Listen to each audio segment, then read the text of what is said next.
तो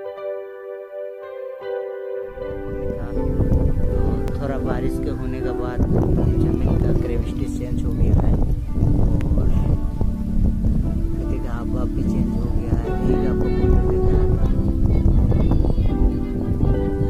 तो यहाँ पर से देखिए आप जमीन का भाव और यहाँ खेती में पूरा प्रोग्रेस आ गया है, लेकिन फिर भी पानी की कमी है। पानी तो कमी नहीं है, लेकिन आप दूर से दिखाई दे पा रहा है चौर में पानी है।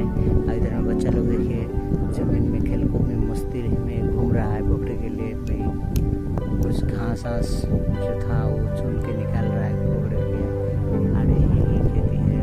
मकई के देखिए कितना प्रोग्रेस हुआ, थोड़ा बारिश हुआ है, लेकिन बारिश की जितना मात्रा में आप लोग को और चाहिए था उतना नहीं हुआ है।